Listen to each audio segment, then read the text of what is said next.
Oui, ben, tout le monde voit peut-être la fin du mandat, mais voilà, à tout moment, le chef de l'État peut improviser dans son agenda officiel ou par rapport à l'agenda officiel.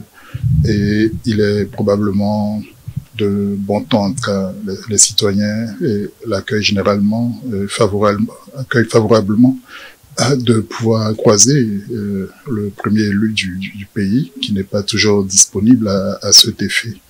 Et le président de la République fait bien de temps à autre d'improviser ce genre de sortie pour se rendre probablement plus accessible et plus normal, retrouver aussi sa part de liberté, après tout.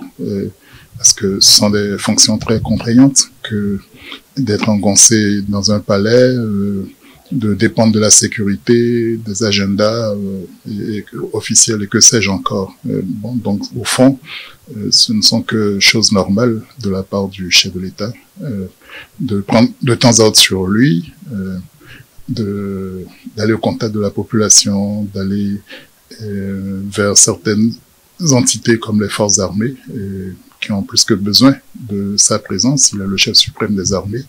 Et nos forces de sécurité et de défense, quand même, payent un lourd tribut dans le cadre de leur mission.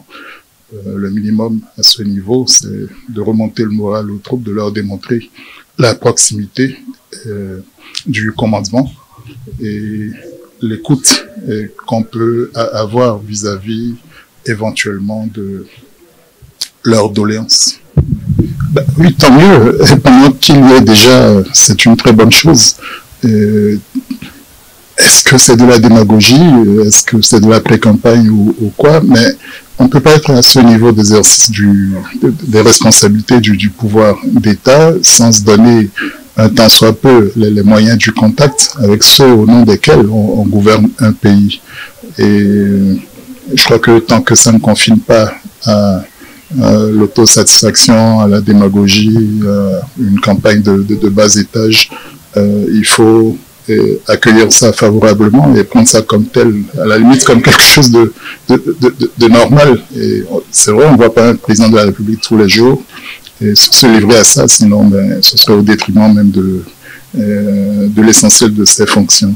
Mais il est normal que pendant qu'on est aux affaires et au-delà de ça, pour ne pas dire après, ben, on soit quelqu'un d'accessible. Après tout, même s'il est le premier des Béninois au terme du suffrage universel, et dans le cadre de son mandat, il n'en reste pas moins un citoyen, un homme ordinaire.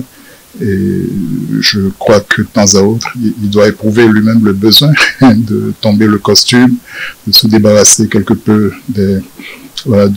du protocole et de toutes les exigences sécuritaires, et que sais-je encore, et pour vivre sa liberté à lui. Et après tout, il y a droit, il a le droit de se promener aussi librement que possible, et sinon d'aller au contact de qui il veut.